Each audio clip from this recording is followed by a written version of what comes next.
Hi there, my name is GGamnis and I'll be presenting my budget development project, the final project for Ed 7007 Concordia St. Paul.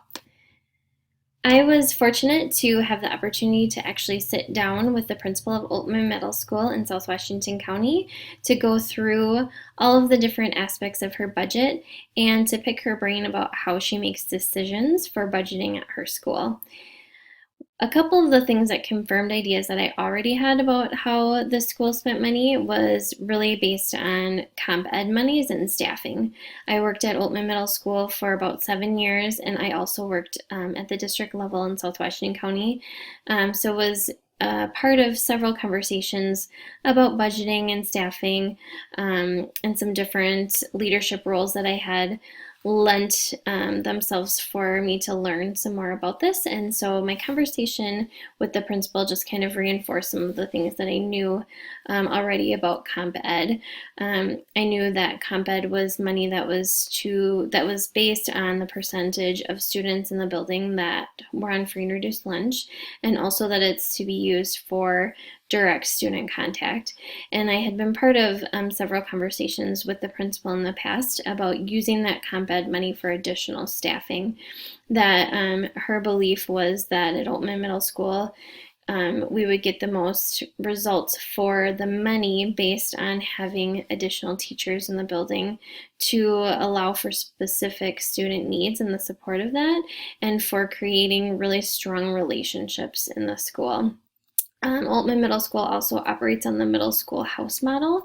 And so one of the things that really makes that model successful is having a teacher from every content area, an interdisciplinary team that's able to meet on a daily basis to work on things like interdisciplinary instruction, and also on how to specifically support the students and really get to know the needs of all the students and families in that house. And so additional staffing allows for that house model to run without having portions of FTEs where it would have to be split houses or partial houses. And so I know that that's one of the ways that additional staffing has been used to really run an effective middle school model. A couple of things that surprised me about the budget had to do really with differing models of funding from district to district. The principal of Oltman had previously worked in 196 and shared with me just the really big differences in the way that some certain pockets of money were allocated. And one example of that was staff development. So in South Washington County, only $137 per FTE is allocated per building for staff development, which at Oltman Middle School ends up being about $6,000, which is a much, much, much lower number than what the principal had been allocated at her building in District 196.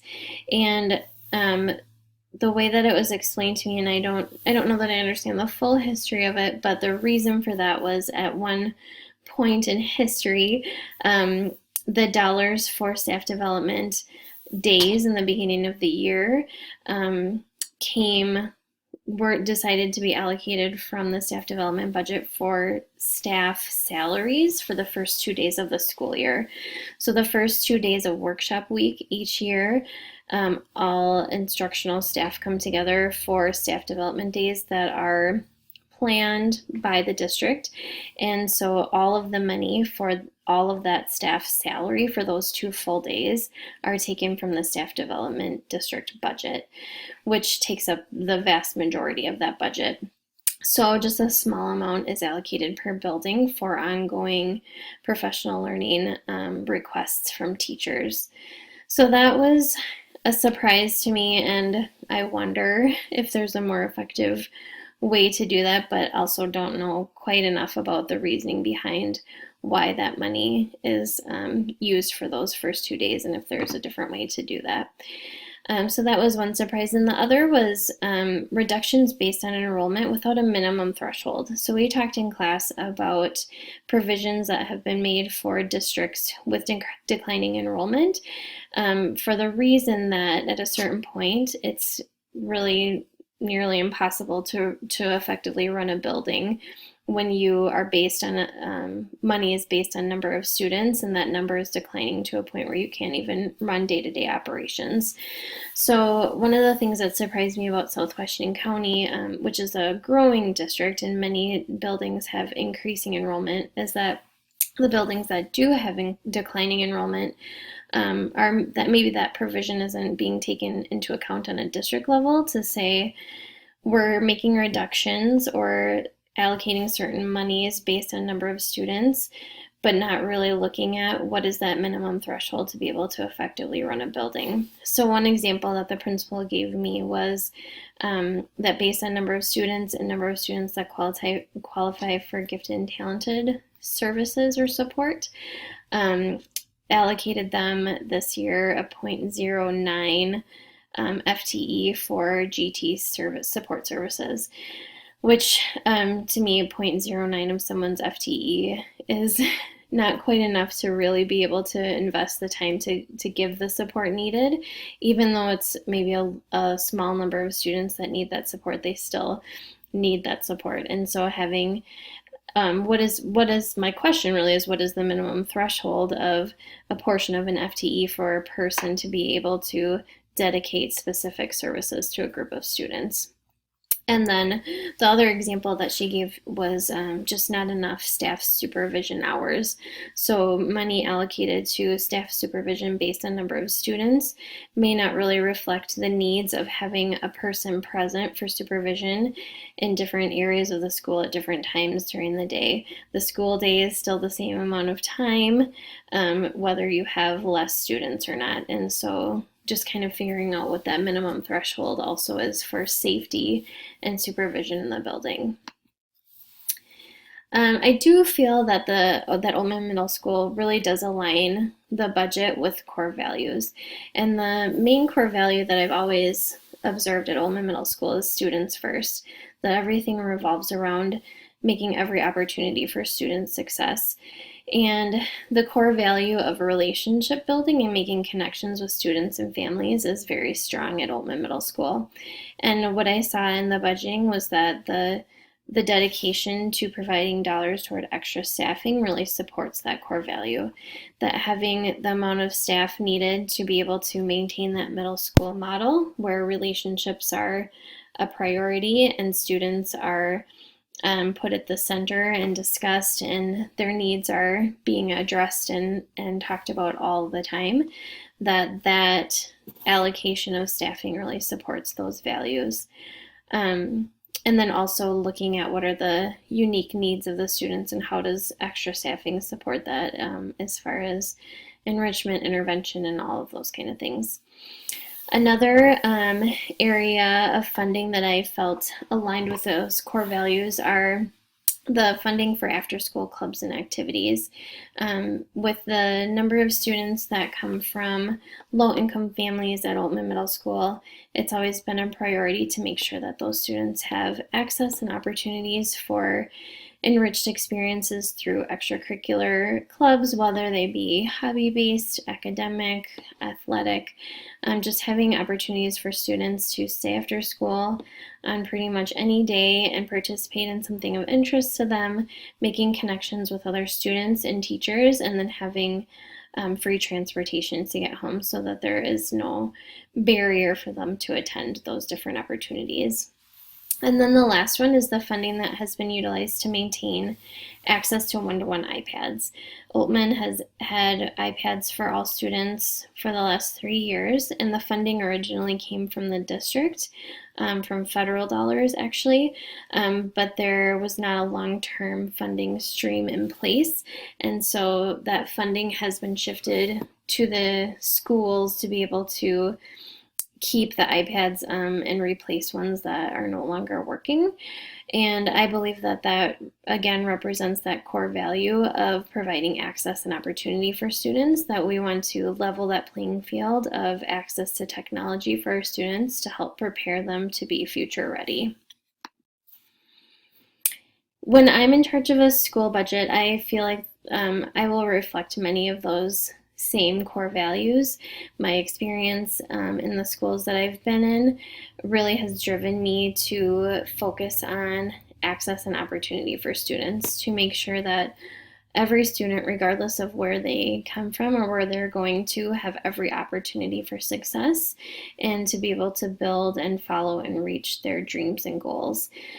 So that will be at the center of how I drive my own school, and I think it'll be broken down more specifically to really figuring out what are the student needs in the building and how can the funding that we have be responsive to those specific needs, and then allocate funding based on research that really supports student impact. So taking those needs and then finding the best practices based on research to be able to address those needs and really have an impact, and then using data to figure out if that impact is in fact happening and what is the effectiveness or return on investment for the dollars that are being spent.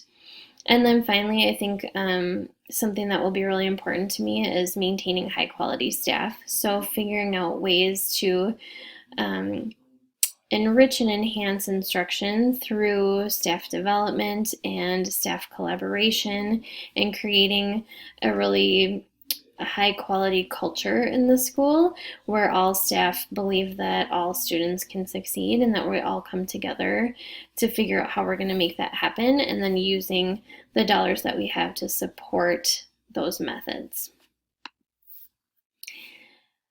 Looking at the budget for Oldham Middle School, if I had to make a reduction of 15%, there were a couple things that I looked at that I wanted to make sure that did not take a huge cut and then kind of shift where the cuts would come from instead, based again on those core values. So I agree with the principal about the money that goes towards staffing and making sure that there's integrity in the structures of the class schedules and the way that the school is run and the way that relationships and connections are made based on staffing. So I would do everything that I could to shift as much of the reduction away from staffing as possible.